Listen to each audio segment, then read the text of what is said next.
Today's episode of Northern Lights is presented by North Star Law Group, a trusted partner for small businesses in Minnesota's legal cannabis industry. Whether you've already applied for a license or just getting started, attorney Jen Riza and her team can help you build a compliant business, identify and navigate risks, put together an application, and keep you informed about the ever-changing Minnesota cannabis landscape. Are you ready to add North Star to your team? Visit northstarlaw.com/cannabis and let North Star Law Group guide you through confidently opening your doors. Again, that's northstarlaw.com/cannabis.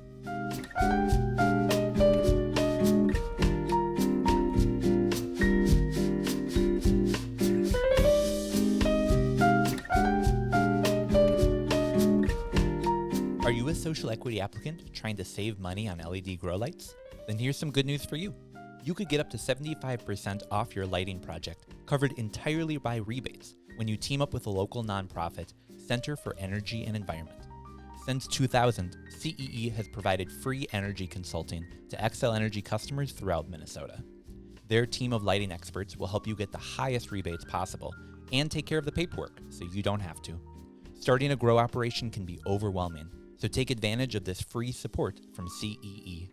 Go to mncee.org/GrowLED to sign up for your free consultation and find out how much you can save with lighting rebates. Again, that's mncee.org/GrowLED. Go get signed up today.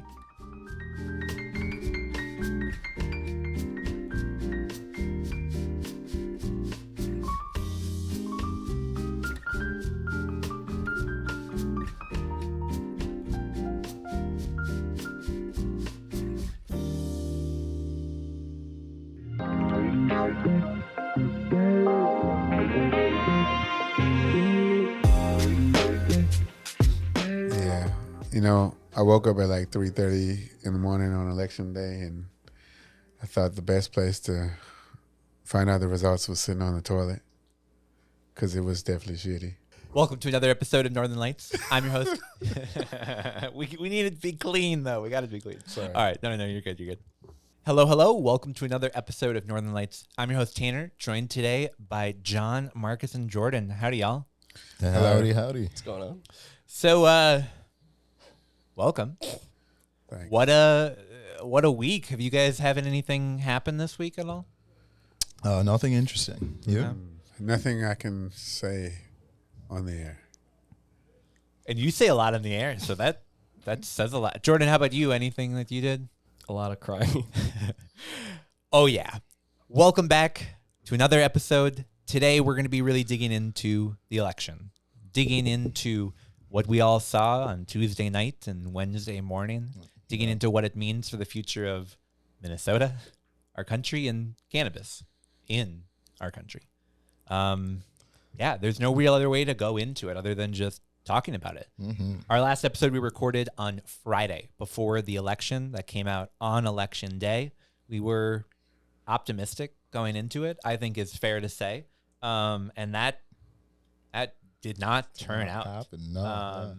For those who maybe have been living under a rock, not seeing the election results, DFL is now sharing control of the House of Representatives here in Minnesota. With a tenuous grasp in the Senate, where they will have their one vote majority be threatened with a ongoing criminal investigation. Oh, yeah. Who's being investigated? What's it, Senator Mitchell? Oh, yeah. She's We talked about her cat burglar. We talked about her a little bit on Alleged. last season. Alleged. She was caught rummaging through the home of a family member, dressed all in black, In the with middle a of the night. laptop, a bag of other things. Yeah, Did she all have a to say, cattail? what? Does she have a cattail attached to her? Not that I saw in the police report, but still possible. Unfortunately, leaving the DFL's control a little bit tenuous at best here in Minnesota. She's a DFLer?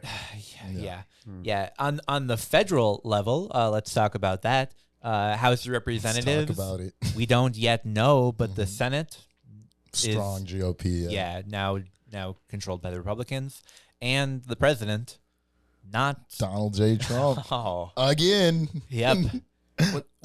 when it was the morning after and I heard President-elect Donald Trump, my skin crawled. See, I haven't turned on any news. I've been off the internet. I think that's the only way to go right now, or it's going to make people crazy. Yeah, we recommend people tune out of every podcast except this one. No, except Northern Lights. I'm still listening to podcasts. Oh, okay. Yeah. It's not reading. It's not scrolling. Yeah, let's not really hide the fact this is going to be the episode that if you're a conservative, you might be a little bit upset after listening to this episode because, yeah, this is a tough election for anyone that really cares about cannabis and I don't know, nationalism. Like it's we don't need to be unabashed, but let's begin with a short statement, which is that the views and opinions expressed in this episode are not those of the Minnesota Cannabis College, but instead ours. Yes. Our personal views and opinions, and that's what we're going to talk through today. Now, to sort of help us guide through this difficult conversation is an article from our buddy, Dr. Clement Dabney. Did you guys know that he's now a columnist for the Star Tribune? Yeah, I think it's pretty cool.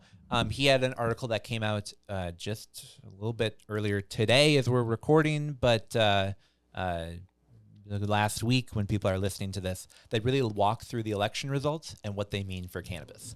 Now, we're not just like a politics podcast. I have lots of opinions on politics that we're going to sort of a little bit save and feature mostly the conversations around what this means for cannabis in Minnesota tuned for and nationally. For Tanner's political opinion. Yeah, that's coming during the high notes.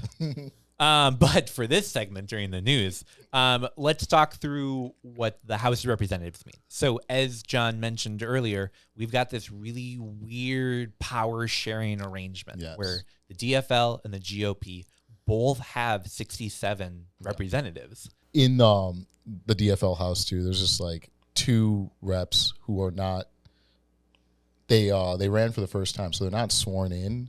So even if they were to try to do, there's not a lot they can do before session. Yeah. Like even before like all the federal stuff starts happening. Yeah. There's like not a lot of options right now. No, absolutely. And this is only the second time in Minnesota history that we're having House of Representatives, split so evenly. When was the last time? Back in the 80s. Okay. I mean, are there going to be two speakers of the House? How does it work? That's such a great question. Do you want to answer that one? There will not be. So in our Constitution, you cannot split the role of the speaker in the Minnesota Constitution, but you can split the duties. So what I think will happen is both sides will elect a floor speaker and there will be no speaker of the House. Is like my guess, unless in the power sharing agreement that we don't know when that'll happen at all. I heard Melissa Hortman talking on the news earlier today where maybe we're going to have like a DFL Speaker of the House and then GOP committee chairs. Or maybe we have power sharing where there's co-chairs of committee. Yes. And then like you said, there's the majority leaders and then someone who like functionally is the Speaker of the House. Floor leaders. But isn't the... Like, they're not going to be the person calling the shots like traditionally you have in the House. I mean, so there's no majority leaders then? There's no majority. Yeah. To be had. No. I mean, what do they call it? I mean, damn. Floor leaders, I think, is going to be the... I think the committee thing is really interesting because there's so much staffing that goes into that. It's like who will be running the Minnesota legislature at a staff level is really up in the air this year. Yep. Yeah. This isn't just like... And you've got, 120 some people elected and they got to figure out a way to make this share. No, this is like the staff that run the day-to-day operations. Some are nonpartisan, but a lot are. And how is that going to work? And who's staffing committees? Who's ensuring that bills make their way through? I've heard some people say this is going to be good because we're going to have, you're going to have to reach across the aisle. There's going to have to be compromise. But I personally don't think this is good. I don't see this at all as something that will be positive for functional government. I see it as something that will likely stall out basically everything. So it's just like going to be a session of stalemating. Hopefully not. I'm gonna be devil's advocate. Absolutely. Play off of us. Every vote matters, at least. So people have, like you said, you have to build some sort of consensus or do nothing. And we're just going to see if our leadership what they're willing to do. If they're more willing to do nothing and get caught up, especially in like a time where everyone feels scared, is Minnesota leadership going to step up, or is it just, like you said, just bicker the whole time and force us and really lose the majority? The DFL is going to lose the majority if this goes bad. Let's be honest. They will get blamed. They know this game. They get blamed for everything. So, what Clem said is that this could put at an unlikely possibility is any changes or expansions to social equity initiatives, tax adjustments, licensing expansions. A lot of that stuff pretty unlikely to happen now that we've got this power sharing happening. And it's a budget year. Like we gotta spend money this year. Mm-hmm. So there will be things that have to pass, but there's also, I keep thinking because of that, it's going to have to be a lot of horse trading and getting stuff done. But we just don't know what that looks like in divided government. So. Clem said maybe this could lead to legislators finding common ground to ensure a robust regulatory structure, enhance public safety, or support small businesses within the industry. What do you guys think about that? That's the common sense shit. So it's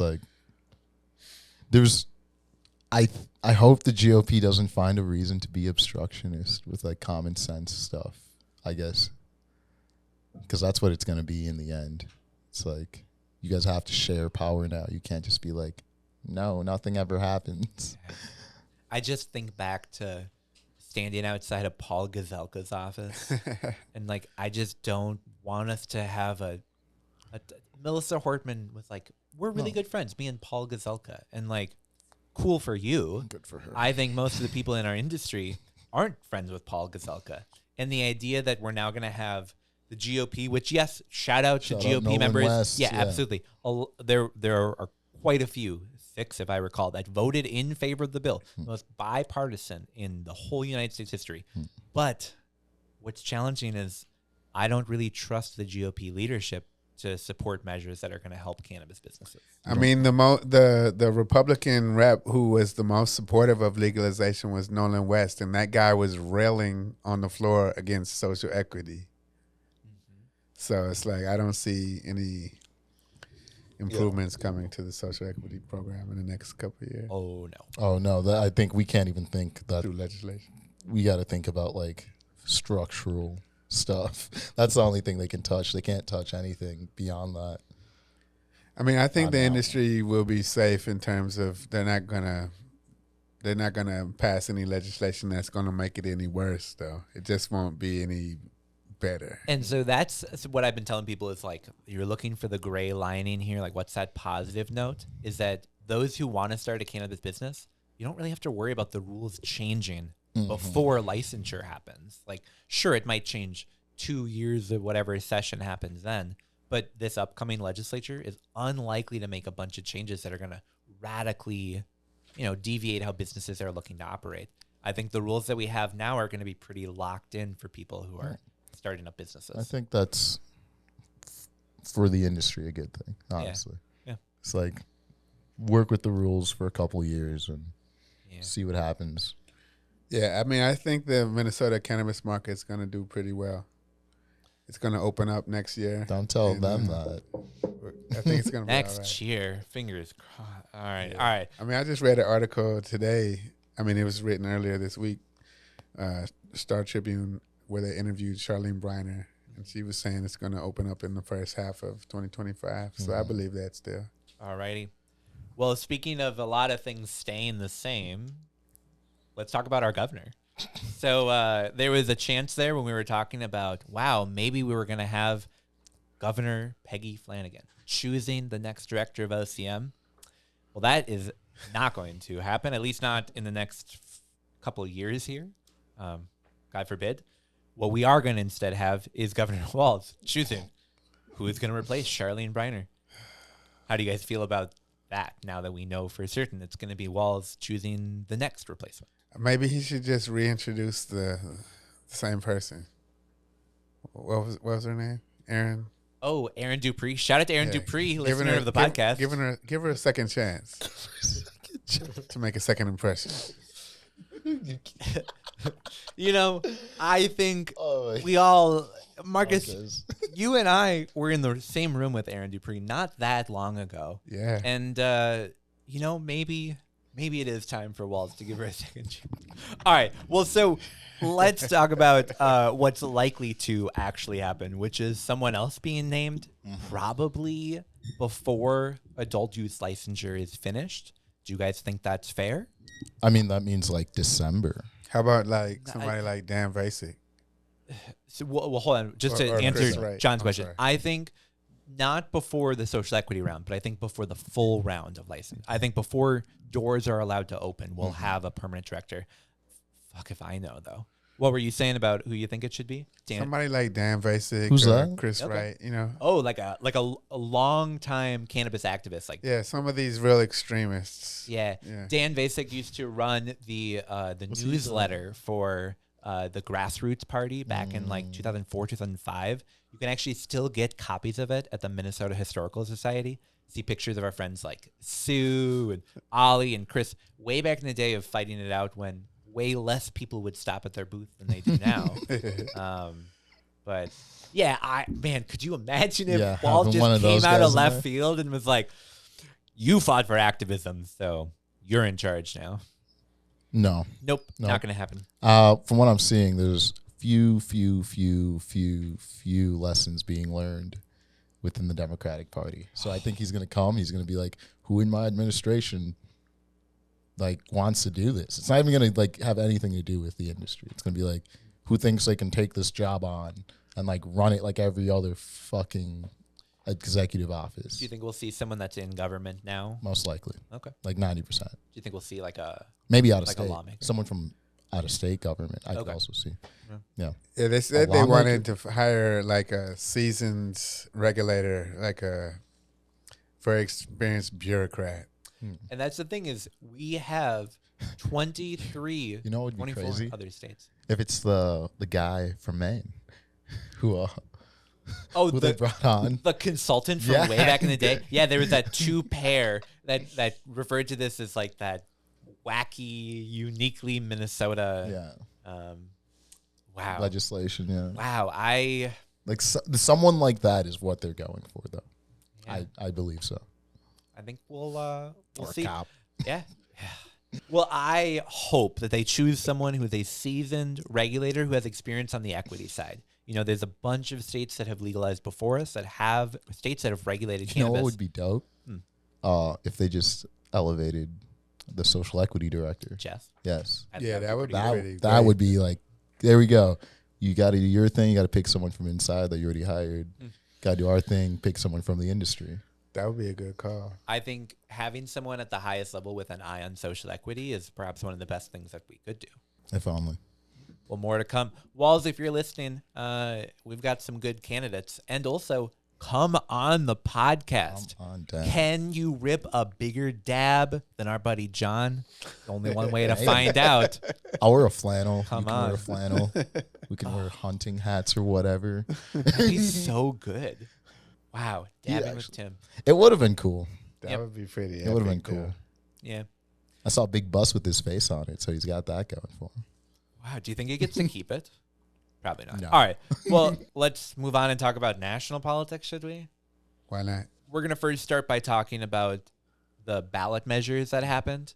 And then after that, we'll come back to just our general thoughts on the election itself and what we all saw go down on Tuesday and on Wednesday. Wednesday morning. So 4 states had cannabis legalization measures that voters were voting on, and only one of those ended up passing. Now, tough election for cannabis, tough election for cannabis consumers. Let's start with our friends in Florida. Now, Florida was voting on Amendment 3, which would have legalized adult use cannabis. It would have done a really unique thing where it wouldn't have created a system for new businesses to get licensed. It would have just allowed medical dispensaries to start selling to adults. And the business TrueLeave controls a huge chunk of the dispensaries in Florida. So there were a decent number of voters that looked at this and said, this is legalization, but handing it directly to corporate interest. Is that what we want? Well, 57% of Florida said yes. Hell yeah. But unfortunately, Florida's ballots require a 60% majority for it to pass. So Florida will not be having legal adult use cannabis anytime soon. That is just interesting. Because, like, I know Florida does fine with all the hemp stuff right now. Yeah, There's they're a lot of rocking THCA the flower THCA and industry some right other. now. So it's like maybe people don't care that much. And But I've heard it's not hard 57%. to become a medical patient, so I Yeah. think a lot of people have access that way. But still, criminalization of cannabis in 2024, crazy to think that one of our largest states has that as the reality of today. How many people live in Florida? Oh, here we go. We're going to feature a guest star from our friend Siri. How many people live in the state of Florida? In 2020, the population of Florida was 21,538,187. 2020 is not exactly the best year to be running population numbers. off of. Yeah. I I'll know, tell but you most what. recent census is all we can do. 21 million. So, yeah, decent chunk of people Yeah, that's that almost 4 we're going to have times legal cannabis, but Minnesota. now not. Um, No, 57%. yeah, I was gonna say Still pretty vast good. majority wanted it. And what was crazy to me is this was a ballot measure that you had President-elect Trump supporting. You had the Democrats in the state supporting. It was supposed to be like if you support weed, vote for this one. But alas, could not make it across that finish line. Was Governor DeSantis working against it? Oh, yeah. He was hardcore against it. Okay. He really does not favor the legalization of adult use cannabis and instead is sort of more of a fan of the hemp. He likes the hemp shit. That I know. He does. He's but good for him though. Governor DeSantis, if you would like to come on the show, Yes. you could zoom in, maybe. Zoom you right in. We'll send I'll you send some a bunch edibles. of gummies. Yeah. Yeah, Look this at you could be going, my guy. This could be chill. Governor DeSantis. We got to reach across the aisle, Marcus. Yeah. We got to reach across the aisle. Okay.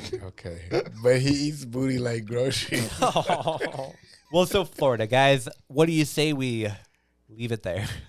Yeah. And instead, we're going to move on to our neighbors in North Dakota, South Dakota, and a little bit further away, Nebraska. But first, we're going to take a quick break here. This is a lot of news, a lot of talking about politics that did not go how I wanted. So we're going to take a short break and do a dab, and we'll be right back. Ready to kick off your home grow? We've got the perfect hookup for you. MinnesotaCannabisSeeds.com. They've got everything from fast flowering strains to unique hybrids, all ready for growing in Minnesota. And guess what? Our listeners get an exclusive deal. Use the code NL10 for a 10% discount on your entire order. Don't miss out and get started with the best seeds. Start your growth strong with MinnesotaCannabisSeeds.com. Remember, NL10 for 10% off at MinnesotaCannabisSeeds.com. Grab your seeds today.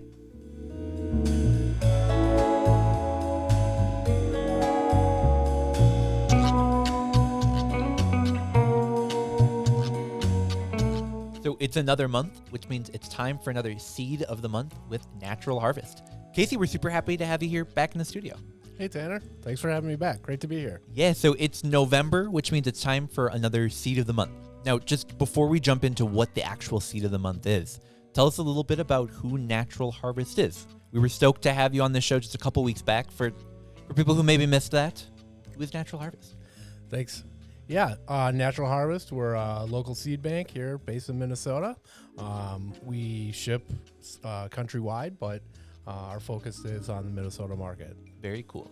And you're a cultivator yourself, right? You're a home grower here in Minnesota? I am. Many years ago when I was in college, grew quite a bit. Took a back seat for many years. And then certainly, as the legalization came, it was kind of counting down the days until I was able to again.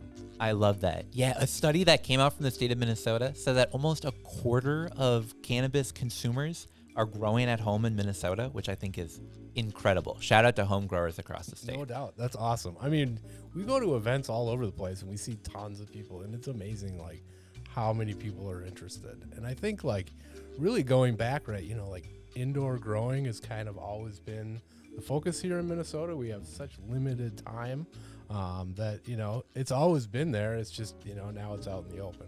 Exactly. Now we're able to talk about it. Now you're able to have subscription services delivering genetics. I think that's pretty cool. So on that point, we talked about this a little bit on the show when you were on, but tell us about this subscription plan you have and how people can get genetics to their front door. Sure. Yeah, we have 3 different plans. The Harvest Hero is our kind of top end box. It's $60 a month plus shipping.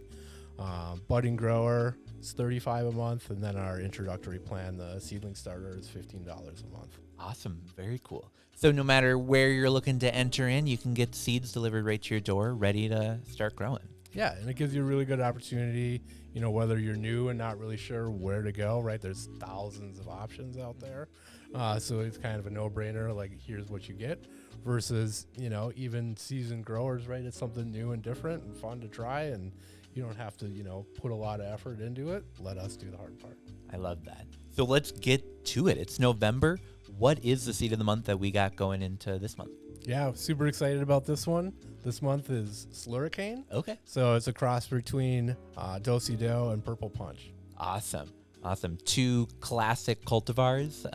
Purple Punch is a really fun one. I had a friend who grew a cross that had some of that in the lineage and definitely came through. You could see that purple. It was really a treat.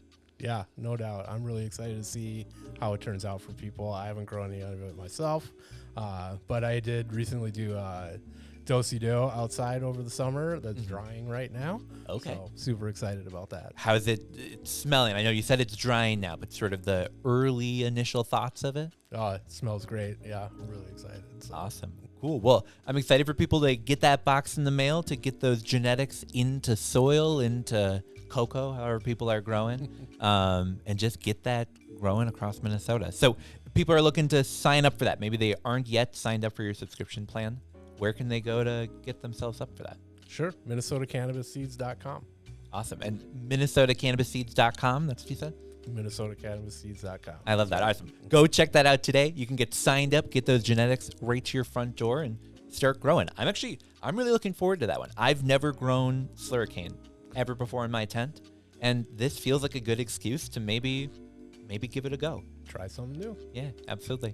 Well, Casey, thank you so much for coming in the studio today. I really appreciate it. I'm excited to have you back next month to see what seeds people can be getting delivered. Sounds great. Thanks for having me. Yeah, thanks so much. We'll be right back.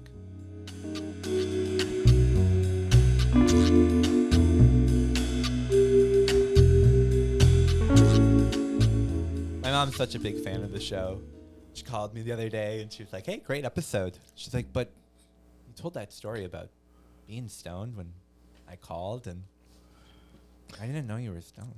So now you know. I'm like, ooh, well. I was wondering how she'd take that episode. Yeah. All right. I love these cold opens. We're just going to roll with them. All right, guys. So let's talk about our neighbors, the Dakotas. North Dakota and South Dakota both were voting on legalization. The Dakotas have voted before on whether they should legalize cannabis. This time, it did not pass. Now, North Dakota was voting on initiated measure 5. South Dakota was initiated measure 29. Neither of them made it across the finish line with enough to pass. Neither of them were even really that close. 45%? Not good. Not good. Losing by a 10% margin is tough for 2024 just to legalize adult use cannabis. It's not even something that's that crazy. I mean, do you think the states surrounding Minnesota are going to legalize cannabis in the next decade? Yes. All right, so who do we have left? We got Iowa, we got Wisconsin, we got all and the of them. Dakotas. The Yeah, it's Dakotas. literally all. All right, all of them. Shout out Canada. Shout out to Canada, our cool neighbor. No. I think I could see Wisconsin moving forward over the next decade. Yeah. I could see Iowa before the Dakotas. Wow. All right. Honestly. I was going to go the opposite direction. Dude, but I think the old people are just going to come around. Okay. And they're going to be like, you know what? Minnesota didn't burn over in a cloud of weed. So. Yeah. Well, and let's be real. Like, I don't mean to sound morbid when I say this, but 10 years from now, we're going to have different voters than we do today. We will have 10 years of people that don't like cannabis policy. All the people dying who off. live in the Dakotas live within like 90. No, is it 90? They live it's less than that, I think. super They close all to live on Minnesota. Minnesota. Yeah. Yep, right along that border. I think there's more Minnesotans living west of the Minnesota border than like North or South Dakotans or something. Yeah. Because we have a little bump. A little out bit of there. the tip. Yeah, I saw that on It's Reddit. crazy. Shout out to Moorhead, Woo. favorite city right on the border. Shout out the Dragons. Shout out Moorhead to- State. Yeah, there we go. I was disappointed to see both of the Dakotas not really move forward with adult use legalization. No. Obviously, it means more time for us to sell cannabis to them, but man, tough that the Dakotas are going to Shops be. in Fargo. Yeah. Oh. Oh, yeah. Definitely would love to open a dispensary in a border town. Not the worst We way have to spend quite a money. few. This We like do, East yeah. Grand Forks is right on the border. Yeah. Mhm. Yeah, well, and with North Dakota and South Dakota both voting down, we've got a number right along that border with both of them that now have a good opportunity to keep selling cannabis whenever those shops end up opening. All right, well, let's talk about the one ballot measure that did pass related to legalizing cannabis, and that is in the great state of Nebraska. Shout out. Now, not adult use cannabis. You This think is still- Nebraska is a great state? Well, Have Well, you been there? many Tell times. us about it, Okay. Marcus. I've driven through it many times. Have you spent a lot of time in Nebraska? I mean, I've driven through. There we go. I think that's all we really need to say. I've never been in a state that smelled more like manure. Is that one thing that we can? All right, let's talk about the Tell cannabis that to stuff, Tim though. Walls, yeah. Shout out to No offense. Homestead, I mean, Nebraska. Omaha is okay. All right, Nebraska passed a ballot measure 437, that legalized medical cannabis. So now people can get a recommendation from their healthcare provider. They can have up to 5 ounces of cannabis, and they're going to create a system for manufacturing and distributing medical cannabis in Nebraska, making them 140 grams, 39. approximately. 39 states. It's will now have awesome medical cannabis. that they're starting out with flower from the jump, something we did not do here. No, I know. It's crazy to think that Minnesota's medical program was more restrictive than it started out, than Nebraska's will be. But here we are. Yeah.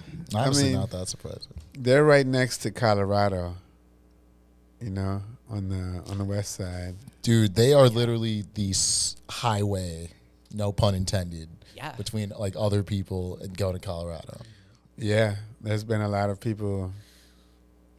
And if I driving recall through correctly, Nebraska with Nebraska and Kansas were part of a lawsuit against Colorado in the early days of legalization, saying that we've had to spend so much more money on enforcement. Extra patrols, because dude. Colorado went and legalized cannabis. No. I know a guy who got stopped in Nebraska. Not the And place you want to get stopped. Dude, oh my God. The cop only found some stuff, cannabis, and he just got rid of the rest of it because he was so scared he would be stopped again. Yeah. I was just like, Yeah, for real. what? We obviously don't recommend driving across state borders. We're not encouraging Oh, people to no, break the don't law, do it. all that stuff. But I've heard of people driving from Cali to Minnesota and having to decide what route do you take, and the one through Nebraska would be the quickest. But the laws are so stringent. Do you want to get caught That's- there, or do you take the longer route that goes through a couple more states, but states that are just maybe a bit more friendly on Montana's chilling. the big side? Montana is legal. You know. Yep. Yeah. The A big lot of chill. people talked about The big chill. Idaho too.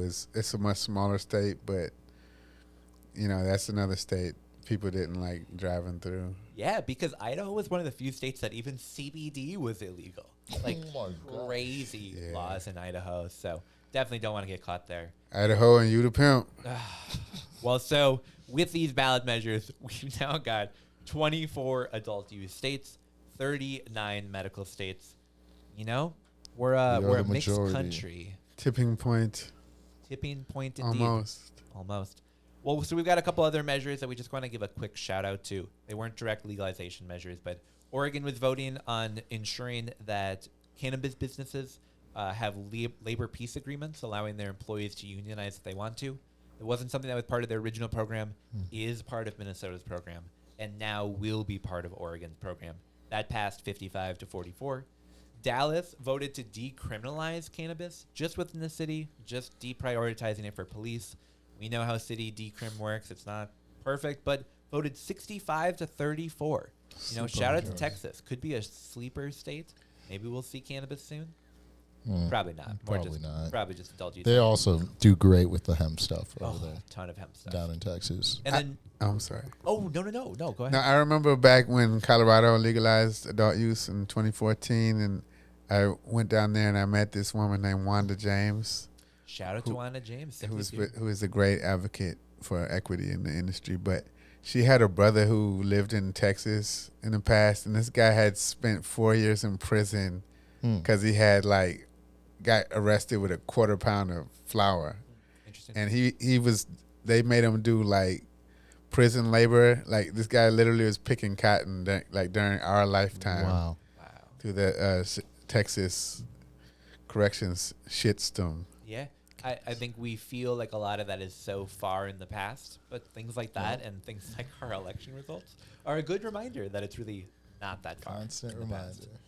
reminder. Did you Simply Pure is a brand that I've seen it in states outside of Colorado. I'll be she's interested to see expanding? if she's looking to come to Minnesota as well. Oh, something I heard on the news today was a bunch of people got text, a bunch of black people, including middle schoolers and high schoolers. We were talking about that right crazy before. Yeah. text, telling them, "Oh, the bus is gonna come pick you up to go pick cotton." Just disgusting. Wednesday, it was all over the country. I was like, "What?" Yeah, just I don't know. You saying that reminded me that there's a lot going on still in our lives that we just need to start paying attention to. Get offline, look around, Yeah. do something. Did you guys see, and they're still counting ballots, but it looks like the state of California was going to vote to make slavery illegal in their constitution, and it did not pass. Yeah, I saw a headline like that. That's, the argument against that's just the smart alecky. Why do we need to make slavery illegal? Well, because their laws, whole- dude. Well, and so the reason that currently the people didn't want to pass it is because if you get convicted of a crime, they can force you to work They can make you work, without yeah. getting paid. They can make This you would have work. changed that, and the majority of Californians. But think about how expensive Levi's would be Oh. if our prisoners' dexterous hands were making them. Think about it, Tanner. Man, I want to do a lot of hard. All right, so let's talk about Massachusetts. Shout out Levi's. Oh, Shout out damn. to Levi's. So we talked about this ballot measure, Marcus, when you were on the show in the past, that Massachusetts was looking to potentially legalize psychedelics, allowing there to be a system for people to possess, sell, process a variety of different psychedelics. It had looked like it was probably not going to pass with polling, and unfortunately, 57% of Massachusettsians Massachusetts. opted to not I don't know how to say. legalize psychedelics. Shame on them. Boring. Missed opportunity. Would have made Boston a lot more fun. Would have made Boston so much more fun. Mhm. I'm walking here. Is that a Boston thing? Or is that a New I York think that's thing? New York. Oh, shit. That's, I think specifically Brooklyn. Dude, Oh, thank you. Shoot. They're That's all from a within movie, right? a 45-minute drive of one another, so it's it's so crazy going out there. Not to I gotta talk get about out of Minnesota. geography, but over here, that's going to fucking Shakopee, and it's New York City to Boston. That's just for us. It's Just that we're close? 45 minutes away from where we were. Exactly. Yeah. Every drive here is 25, 45 minutes. The last time I was in New York, it was for a Fish concert. Imagine a Fish concert in Massachusetts with legalized psychedelics. Now they can. Can I tell you about going Taking to concerts psychedelics at a on Fish my- concert? I've never done that before. Sorry, what were you saying, Marcus? What? The thing about taking mushrooms when you go to the concert is it's great during the performance, but when the lights come on, It gets weird. yeah, or before the lights go off, you're like, God damn. Yeah. You see this mass of humanity, and it's Yeah. Should we? All right, this isn't a high note, but Marcus, do you have a good story of taking psychedelics for a concert and then the lights come up and it's oh shit? Because I definitely do. Yeah, I went to the Dave Chappelle concert Okay. at the Excel Energy Center. It was phenomenal, but when they turned the lights on and I had to walk through the sea of people, it was just too much. I remember I shared this meme about choose your adventure, take some mushrooms and go walk around Walmart. That's what it felt like. Incredible. There was a time with Marcus where I had taken some mushrooms and forgotten and we ended up at a grocery store. I was just so confused about why I was just like slowly like going about these. I had like no cart. Yeah, dude, I'm grabbing mangoes and just being like, what in the world? And then I was like, wait a second. We got back in the car and I was like, wait a second. And then you drove me around all day. One time we had a bonfire and we had these exotic mushrooms. And then when we started peeking, everybody's face started looking pixelated. And that shit was intense. This was all in Decrim, Minneapolis. Bingo. Yes, something you're missing out on, Massachusetts. All right, here's my story. So I was at a Fish concert, as one does, in Chicago. Northernly Island, a beautiful venue if you ever get a chance. It's actually an island right next to Chicago. You can, that's sort of an island. You can walk there, or you can take a ferry there. And then you look out and you see all of Chicago. You get to see the lake right next to you. It's pretty fun. Maybe took some mushrooms, allegedly. Maybe. And Maybe not. what's weird about Fish concerts is that a lot of people are doing drugs there. And when I take mushrooms, I don't really like feeling like I'm in like a drug den. And I'm cool with people like, definitely taking mushrooms around me. I'm cool with, people smoking weed. There's a lot of substances that I'm definitely cool with. I saw a couple of needles and I was like, ooh. Inside a concert? Yeah. They were shooting up? Yeah. And I was like, this just Damn. doesn't feel like where Different kind of I party. want to be. Now, here's the best part about Northernly Island is right outside of where you check in is the beach. And so you can leave the concert venue, go in the water of the lake, take off your socks, get in the water, and listen to the music because you can still hear it out there. And that, on mushrooms, really enjoyable experience. Highly recommend. So, wow. That's intriguing. That sounds nice. I mean, did you see anybody doing the heroin knot? I'm not trying to like shame them, but were they nodding in the concert? I believe so, yeah. No, mind you, I was on mushrooms. But It's supposed to be like, safe space, but everyone's partying a little different. and that's the thing is no judgment. Like, I don't. No, go ahead. No, I just think like... I'm not trying to shit on them. Yeah, Exactly, though. But that's the vibe. That's the That's the vibe. Yeah, everyone it's like, does their own thing. I'm cool with everyone having their own thing. Yeah. It's like, Yeah. oh man, And then I got in an Uber, and the guy was telling me I was using the app wrong, and I like needed to accept the ride. And I'm like, man, I'm in your car right now. Like, there's nothing on my screen. Like, I don't know what you want me to press. He's like, oh, here, I'll do it for you. And I just handed him my phone. Oh, no. And he just got me to the hotel. Thankfully, I had my girlfriend with me at the time, but she was not sober, so that didn't really help. All right. Well, so coming back to the news, let's sort of put a bow on this. I mean, guys, what are your final thoughts just sort of sounding off on this? We don't have to hide the fact none of us are happy to have President-elect Trump be a phrase that we're going to be saying again.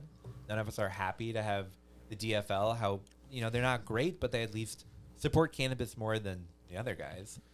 How do you guys feel that we now live in a time when that election just happened? Well, I retired from politics last year, so I'm not going to pay attention for the next 4 years. Okay. I've been telling people to get offline, meet their neighbors, make friends, live healthy, and just like honestly try not to care for 4 years. People lived through 1964 to 1968, 1968 to 1972. Things were as bad, if not worse, right? So, like, live your real life. Fucking don't die. 4 years. I think I'm a little more afraid than I was a week ago, just in general. I feel like I haven't woken up out of the, upside down from, like, Stranger Things. It just feels like kind of hazy and daisy and numb, but also, like, rageful. Yeah, I think it's similar to, on a very different scale. After the poll came out that showed only 15% of Minnesotans consume cannabis, and I was like, holy shit, like, this changes my worldview. Like, I live in a world where 100% of Minnesotans consume cannabis. And I know that that's not the reality, but Bubble. that's the people that I surround myself We're with. in bubbles, dude. We Yeah, gotta get and I them think get I've out of been them. living hard in the Democrat, left-leaning, DFL, whatever you want to call it, bubble, that it reminds me of driving through rural Minnesota. And do you see some Harris signs? Sure, but not a lot. And that's the world. That's maybe not here in St. Paul or maybe my specific community, but man, Here's America. that is America got exactly what they wanted with a popular mandate. So yeah. I mean, can I tell you something? I used to be involved with Democratic politics. I don't think I ever like really identified as a Democrat, but like I used to caucus in convention and stuff. I've been in the state convention a couple of times, and the last time I was there, it just felt like a me convention. I feel like everybody there, most of them, should have had a shirt that says me. Like, I don't know. I've been calling it the philosophy of prioritizing victimhood. Like, find where someone can feel some victimhood, and that's like the lens they view everything through, and that's really detached from how people live. Yeah. Yeah, there's a lot of just weird policy. It's not like thinking about like policy of working families, and that's why Bernie Sanders almost took over their shit in 2016. Yeah, totally.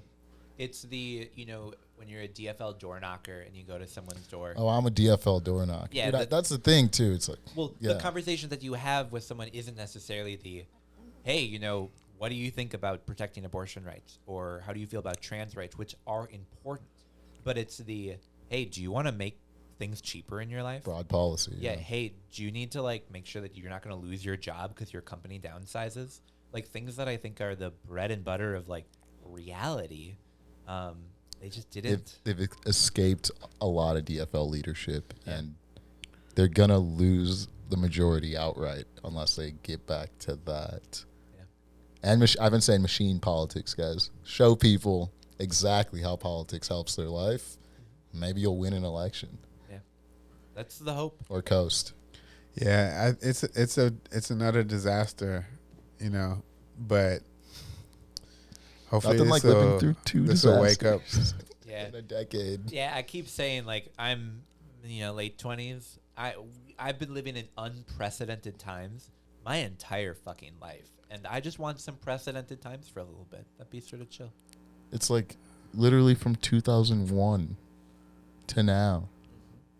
Unprecedented. It all started with a blowjob in the Oval Office. I swear. And the thing is, they were investigating a real estate deal. If you guys know anything about that impeachment, they were investigating a real estate deal. They happened to interview Monica Lewinsky. She happened to tell the truth because she's a good person. And here we are. This is the worst timeline. I mean, I'm go back. 86 years old now. I don't give a fuck. You guys are fucked. Thanks, Marcus. Thank you, I guess. Thank you, Marcus. Shout out to that guy right there. Well, so we're going to take a short break here. We're going to come back. We've got a new segment that we're going to be featuring on the in-between, Tanner's terpene tastings, where you guys are going to see me taste some terpenes, and who knows, maybe we'll bring some guests in every so often as well. But for right now, as you said, we're going to take a break, and when we get back, we're going to be sharing our high notes for the week. We've still got them, right? We need like break music. Yeah. Like that. Like some Kenny G.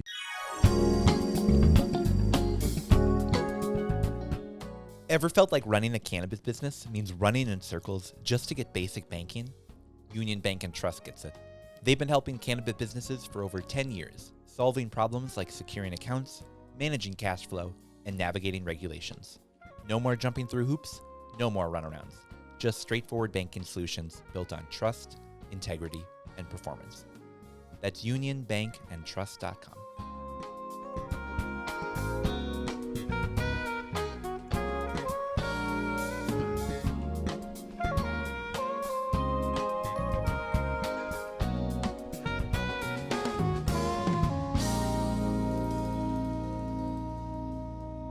Welcome back to another segment of Tanner's Terp Tasting. Kale, I'm super excited to have you here. Yeah, super excited to be here. So we've got a bunch of jars on the table. Today, we're going to be trying out some Ope Solventless strawberry cotton candy. Have you heard of Ope before? I have not heard of Ope before. So they're a brand here out of Minnesota, as you can probably tell from the Ope branding. Yeah. Haven't been around for super long, sort of existing on that legacy side of the market, if you will, but I saw this one and was like, man, I got to give that a go.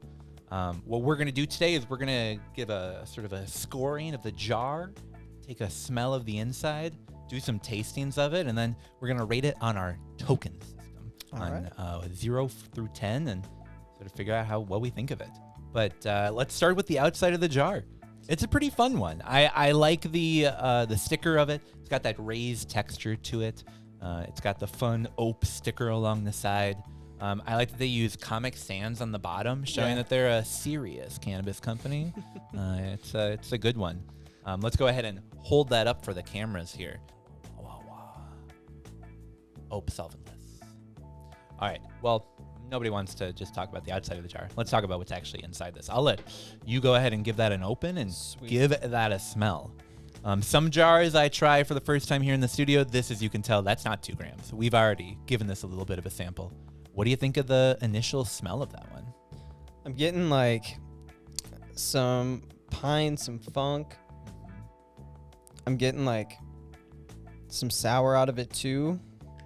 Yeah, it's a fun blend of flavors. I think it has a pretty good smell to it that is pretty strong when you open the jar, a little bit lighter as it sort of sits out a little bit longer. Yeah. But the flavor is really why I wanted to bring this jar in today. So I'm excited for us to be able to give this a full sampling because I think it really shines, not necessarily on the nose, but on the taste buds. Yeah, I'm getting now that it's sat with me a little bit longer. I'm getting like kind of strawberry lemonade out of it, but like really, really tart. Like, you know, you just like opened up the jar of Lipton and inhaled like the dust that comes out. You know what I mean? Totally. That's the feeling I'm getting. So well, we're gonna go ahead and scoop up a glob of this, load it into our Puffco, and give this a tasting. I think the strawberry notes that you mentioned coming across a little bit on the nose come across so much stronger on the actual flavor of it when you heat it up and give it a dab. So we're gonna let this heat up here, and then we'll each give her a taste and see what we think of it. I will let you do the inaugural, the first tasting of this. Once it vibrates again, you should be all set to go. rock and roll. And definitely hold that right in front of the microphone. Give that real Perfect. ASMR effect to it.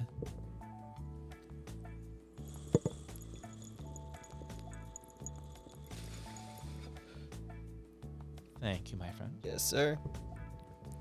What do you think of that initial first flavors of it? Yeah, the strawberry comes across. You do get citrus a lot too. Yeah, I'm getting a lot of citrus. Yeah, part of why I like this one so much. You're good. I'm Perfect. probably good. Yeah, part of why I love this one so much is the cotton candy flavors of it. I think come through so strong in the dabbing of it. I think Absolutely. you don't get as much of the smell, but man, do you get on your taste buds. Yeah.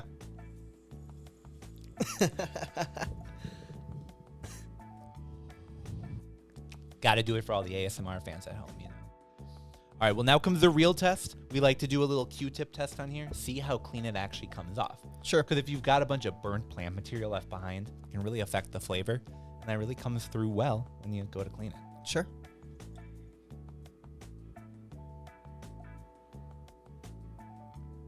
And that one looks pretty good. You got that looks really good. Yeah, you got a little bit left behind, but you can see nothing really burnt on that. No real, no actual plant matter that was left behind. That's just sort of the little bits of oil that get left behind from doing an at-temp dab. Nice. Wow, that's a good one.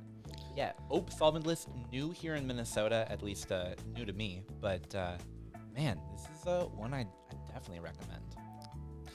Yeah, that was awesome. That is incredible. Yeah.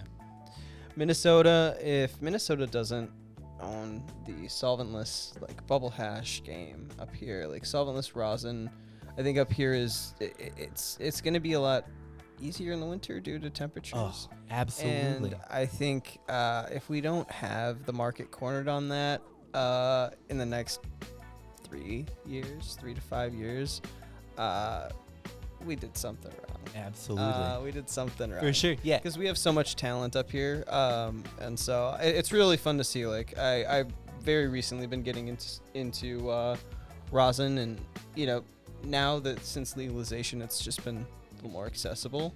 And so it's been really fun to see what Minnesota's cooked up. So. Yeah. Well, and like you said, man, like California may have us beat in terms of outdoor growing. Like I'll give it to them. It's better to grow there. You just have better conditions for it. But in terms of washing product outdoors, if you were to do that, man, the winters of Minnesota is not the worst way to keep a room cold. That's for sure. Absolutely. All right, so now comes the tough part where we have to not just say, that was really good, man, but actually put it on a scale. 0 through 10, where do we think this one falls? You said you're a little bit newer to rosin, but you've definitely smoked your fair share of weed. Yeah. Where do you think the terps lie in terms of the flavor, in terms of the nose, in terms of the whole effect? I think I would say this falls a solid 7. Okay, for sure. 7.5. Yeah. It's really good. I think the nose on it's a little light, but the flavor on it's incredible. Obviously, I think as this series goes along, I think I want to leave room for Super more fair people at the table, but yeah, I agree with you. back to it. I think let's settle at the 7.5 because I was thinking right around the 8th note, so that feels like a good middle ground where this is absolutely a knockout. I agree with you. I think a little bit more room for improvement on the nose. Maybe that just comes because it's a little bit chilled, kept in the fridge. And but it should be chilled. I don't think you want to leave a product like this with the flavors like that out warm too long. You want to save something like that, but it's really solid.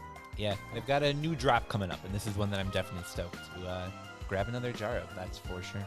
Heck yeah. All right, well, thanks for coming to another segment of Tanner's Terpene Tasting with Ope Solventless and Kale from Dabbler Depot. Man, this was a good one. Definitely one that we'd recommend people check out. All right, we'll be back soon. Thanks, y'all.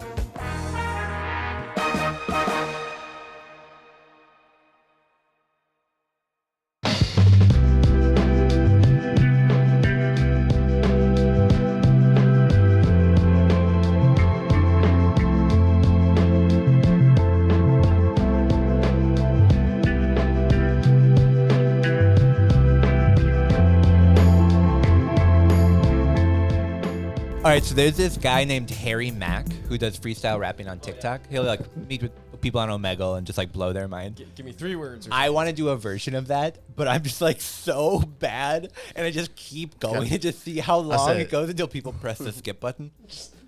You should just have Chat GPT up on your phone, giving you bars and be like, okay. Like a cat. I've got. Oh, here we go. Hey, there you go. Oh, all right. Give me 3 words, Jordan. Oh, this is a telescope. Telescope.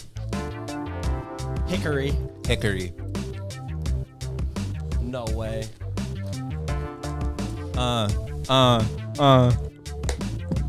Tanner B.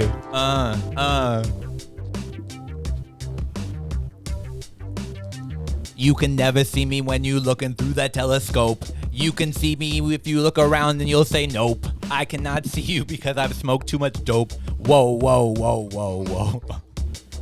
And just do that for 30 minutes and just see how long people go until they just everyone can't put up with it anymore. Well, this track has about 2.5 minutes left, so there's a Little Dicky song called We're Good. And the whole premise is it's just really bad rapping, but it's just a song they produced and it's just cringy. And I think that's how's his music career going? I don't know. Exactly. He made a great TV show though. Shout out Dave. Shout out to Dave. Show. Yeah. He rapped on the radio about fucking Michelle Obama, and then brother. And then his career went downhill. It's the real America. That's the real. The real America can admit Michelle Obama's hot without feeling weird about it. We all know it. She's got some cakes. I think that should go on a shirt. I think I'm just gonna create a whole other sequence of just Harkisisms. And it's just Idaho, you the pimp. I would pay $15 a month for that. I think that's our new Patreon segment, folks. Well, you know what? I think. Do you guys celebrate Thanksgiving? Is that something your family does? No, I call it Thanksgiving. No, what's the next family holiday you guys got coming up that you would get together for?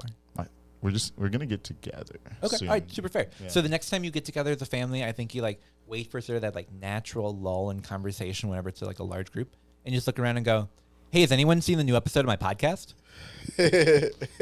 See, the way I have a bunch of sisters who would just not respond. Okay. And then my mom would kind of look up at me, and she'd be like, what podcast? But then she'd go back to what she was doing. All right, how about this? After the show, you're going to give me the phone numbers of all of your family members. Oh, done. And I'm going to text them and just say, hey, it really would mean a lot to John if you checked out the most recent episode of Northern Lights. You know, he really wants his family to see it. So to John's family that is listening right now because I texted them, thanks for listening. And thanks for listening this far through. And I love you. Yeah. Please like, subscribe, and comment. Yep. Shout out to my Helps folks. the Thanks for algorithm. listening. We appreciate it. That's where all the downloads come from, you know? It's your mom that's running a fucking... Mom and my dad. She's running like a data farm, like the Chinese government. Yeah. Yeah, the Western Metro sure downloads a lot of Northern Lights. It's crazy. Just terabytes and terabytes, yeah. Well, I think we could talk about our families all day, but that's not what you guys subscribe for. Still can't. Instead, you guys subscribe for cannabis-related content, or, you know, at least content that's... Cannabis related. Yeah. We end every week during this season with our high thoughts, our high notes, our things that we're thinking about as we're smoking, things we're thinking about as we're rolling up a joint, packing a bowl, loading a dab, whatever it is you're doing. What are some of the things that you're thinking about, talking to people? If someone says, hey, how are things going? And you really don't want to talk to them, what would you say? I would say that, you know, people who are sleeping on the floor cannot fall out of the bed. That's really insightful. I think the best way to throw somebody off is to say something stupid, you know, because then it ends the conversation. If you encounter somebody that you don't want to hear them, Or it leads to rattle some their mouth. really interesting I'll let conversation. some of those people love bullshit like that. But don't the people on the street. It's like whenever a random person on the street, it's like they're always down. They're always game to have a long one. But my high Yeah, what's your high thought? I can't forget. Dude, it's like a kind of scary one. Just like something I'm really thinking about is fucking RFK Jr. I can't, dude. Like I don't even know. He's gonna be like our czar of so many different things. And we will just have to deal with it. So hopefully he doesn't fuck everything up at the FDA. Hopefully he's not what I think he is. Dude, I watched a webinar. I don't even know how to say it. Yeah. Yeah, I watched a webinar yesterday that a couple lawyers held that was like, what does this election mean for cannabis? And there was some guy who posted in the comments, well, RFK likes plant medicine, so maybe this is good for legalization. He wants to tax the hell out of it. Oh, buddy. He would legalize it, but he would legalize it in like I got a worm in my brain kind of way. Sure. Well, and is the Republican-controlled Senate going to legalize? Probably not. No. I don't know, man. They're gonna. I think they will deregulate legal stuff. I could see the hemp stuff being very deregulated. RFK Jr. I got a different high thought. Can I change my high thought? Yeah. Yours was... You haven't done your high thought yet, so you can do whatever you want. Damn. I feel like... And this is why I say Marcus, who doesn't smoke weed, not that much different than my friend Marcus, who does smoke weed. No. Go ahead. What were you? I just was thinking about how this year I've encountered like several very aggressive panhandlers, and how like I've been getting aggressive back with them too. Like there was one time I was walking in the Kowalski's, and this woman started like guilt tripping me, like, we need some money. I was like, I need some money too, bitch. And then there was this guy on Hennepin. He shouted in my car like, you got some spare change? I like, no, I don't. And he said, man, don't be lying. I said, man, don't be begging. So it's like, this is the year of clapping back on aggressive panhandlers. Like, because I don't respect that shit. Can I tell a story? Yeah. My roommate from last year, my friend Dylan, was driving home, and he was right by the sculpture garden, and a guy asked him for $1, and he said, "Sorry, man, I don't have any." And the guy grabbed a cone on the side of the street and busted the back of Dylan's window. Oh my god! And it was like the one day of the year that he was driving his dad's car. Wow. It was like, dude. Man, I mean, people might need to like have super soakers and This shit. is why we need to work on real work and family policy. And I think in Housed. light of finding that common middle ground America approach, I think we can all say we don't like panhandlers that break our cars. especially when they Or aggressively. or like the motherfuckers who be using their little babies as props. Like take them fucking kids out of here. This is the Trump era of this podcast.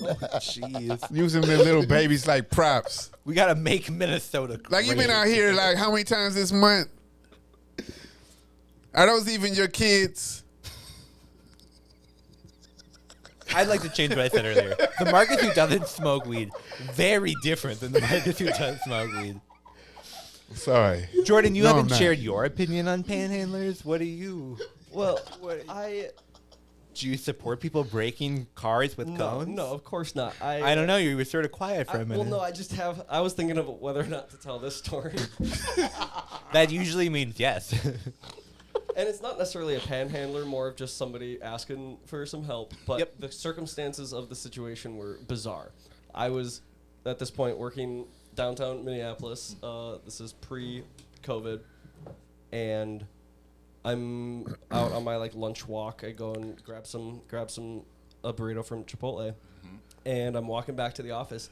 And all of a sudden I hear a scuffle behind me. And then I look behind me and there's just a man with blood pouring out of his face and head, and I could see it was the most graphic in real life thing I had ever seen. I could see part of his skull, and he was running my direction. He wasn't running at me, but I was just in his way essentially.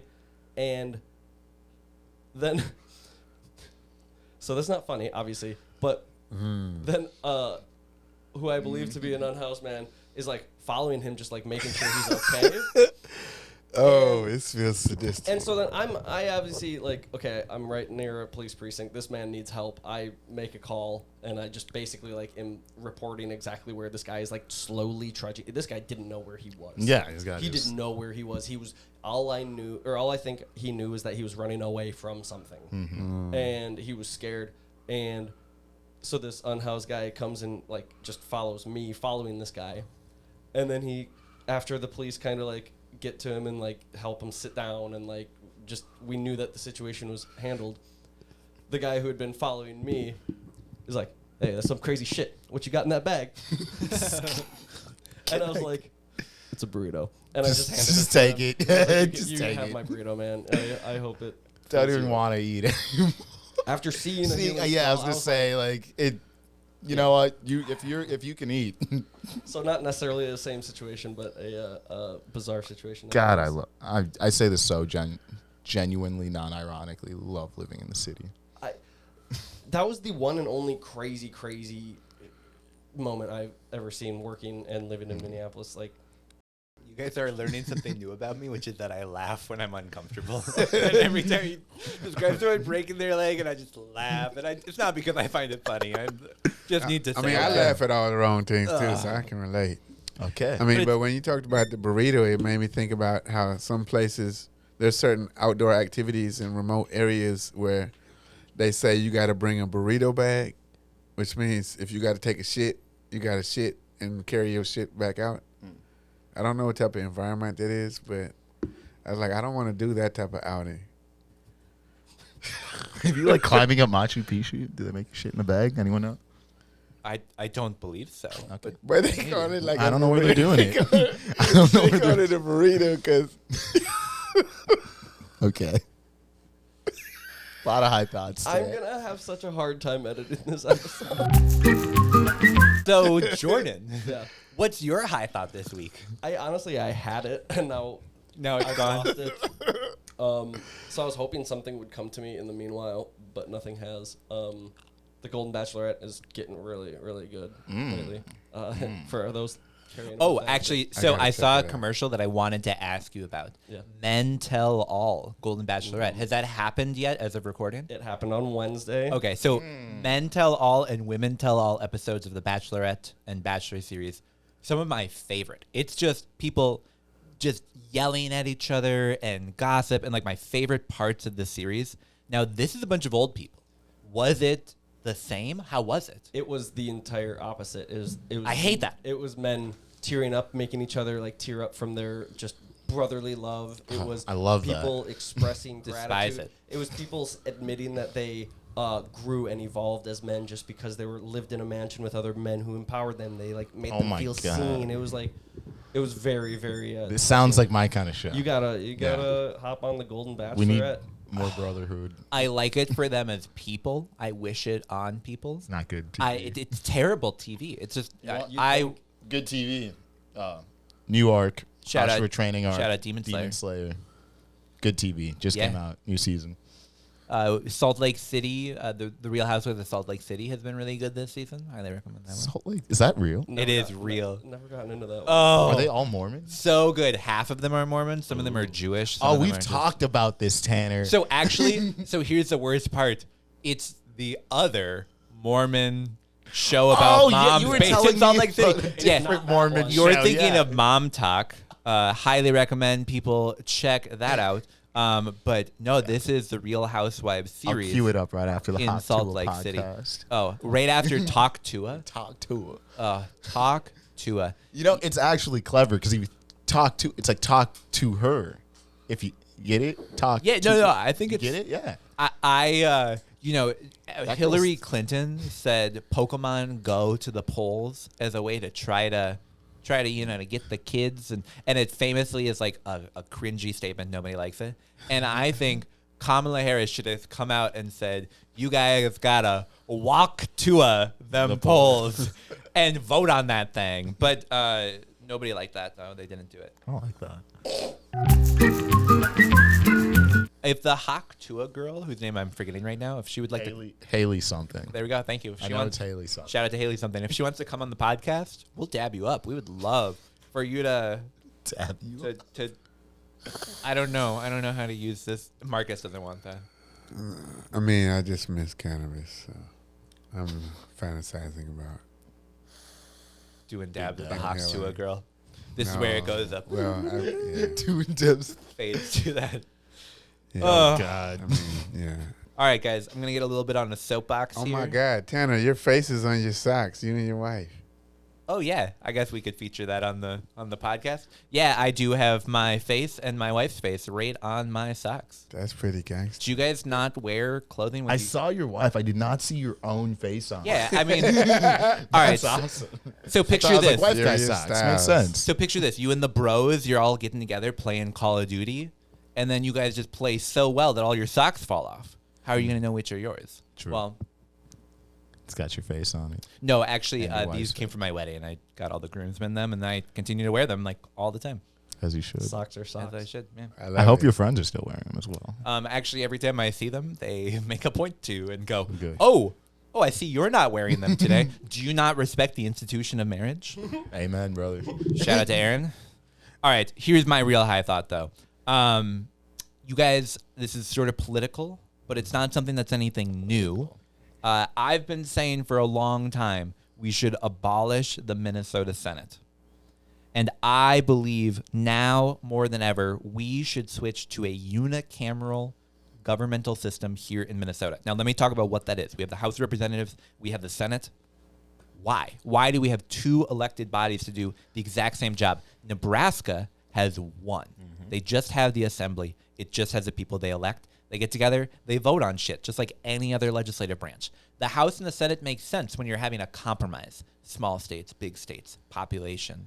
You know, you gotta have all that compared. Well, what about urban rural? That's what people. Sure. I could see, maybe some divide around that, but the Minnesota Senate doesn't account for that. No. It's all based on population.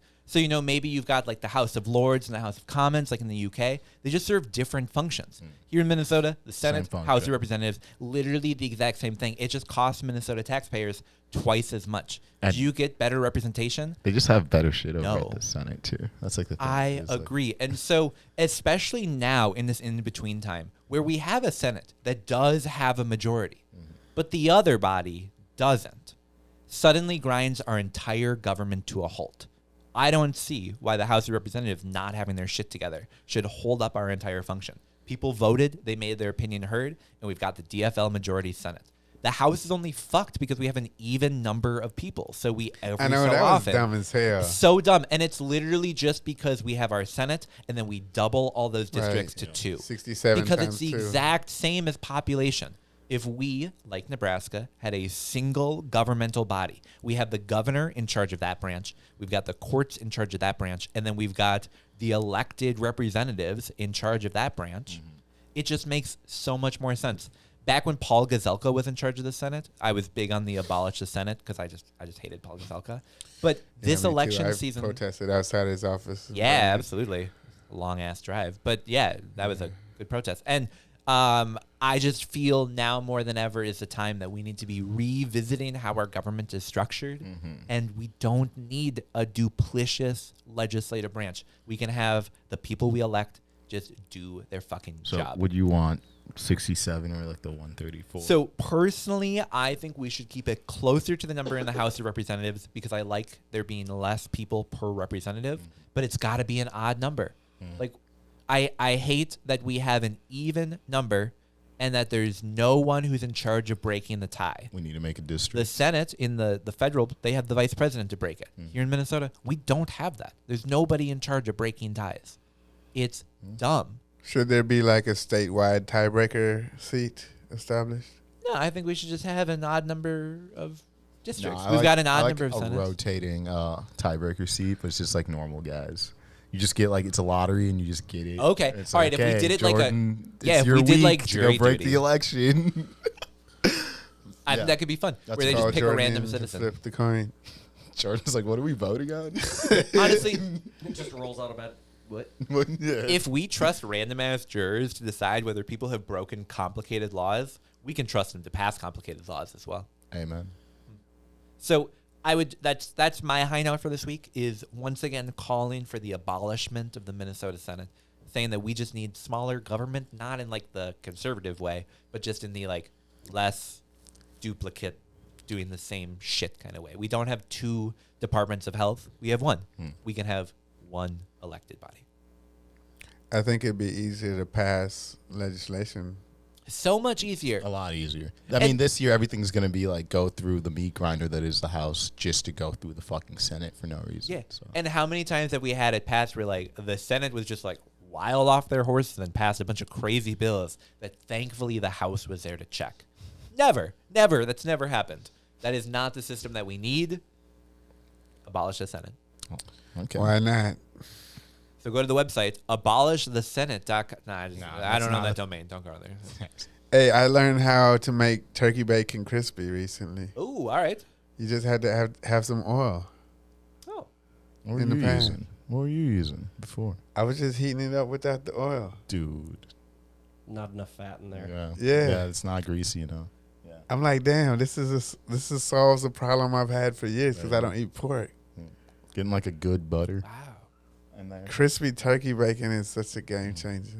We got to bring Clem in to do another cooking with Clem, but then just make like non-infused food. Like we'll just ask him to just make regular food.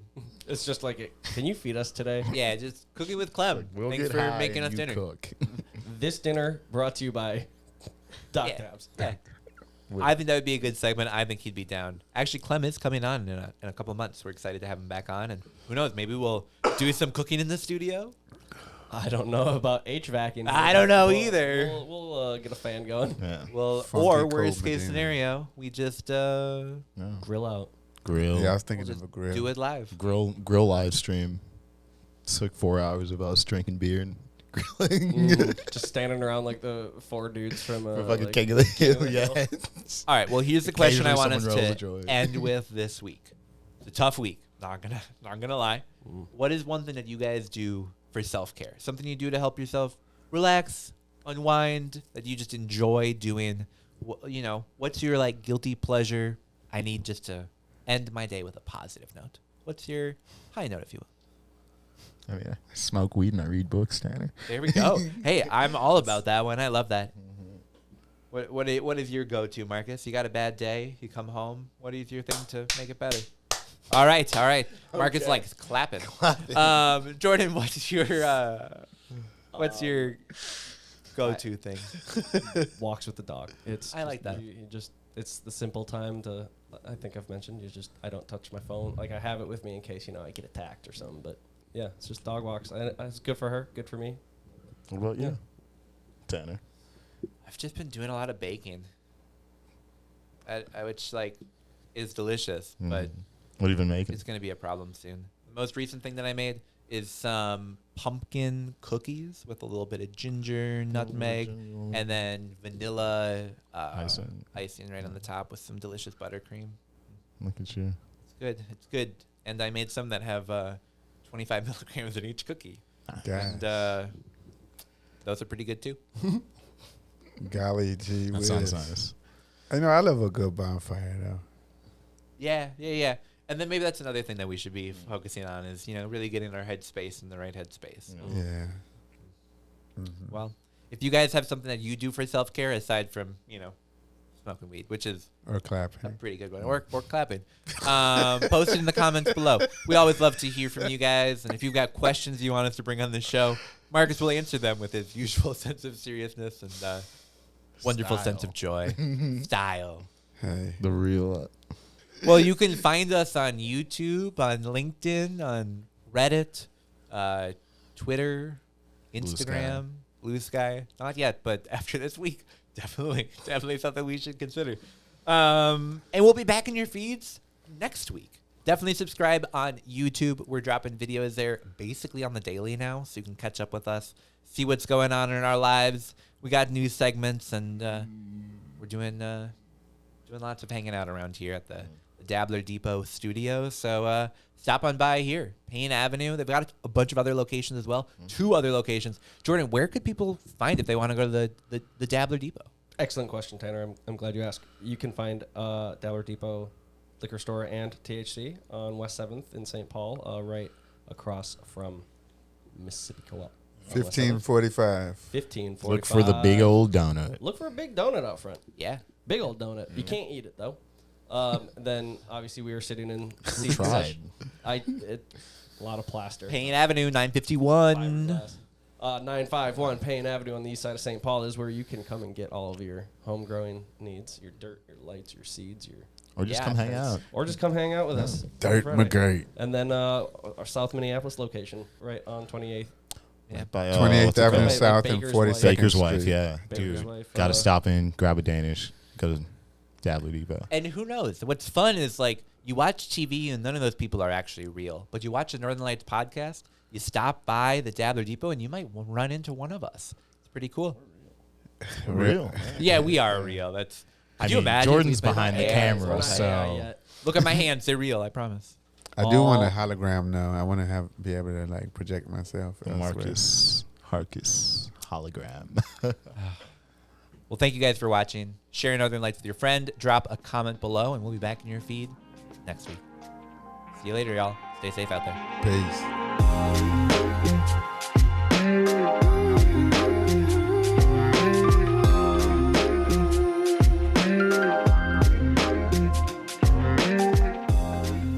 Northern Lights is a Minnesota Cannabis College production. This episode was produced by me, Tanner Barris, and by Steve Eigenman and Jordan Whiff. Production assistance from Marcus Harkus, Shayna Payton, and John Barty. Video and audio recording at the Dabbler Depot studio by Jordan Whiff. The information provided in this podcast does not, and is not intended to, constitute legal advice, but is instead for general information purposes only. No listener should act solely on the basis of information provided without first seeking advice from their own legal counsel. The views and opinions expressed in this program are those of the speakers and do not necessarily reflect the views or positions of the Minnesota Cannabis College. Please listen responsibly.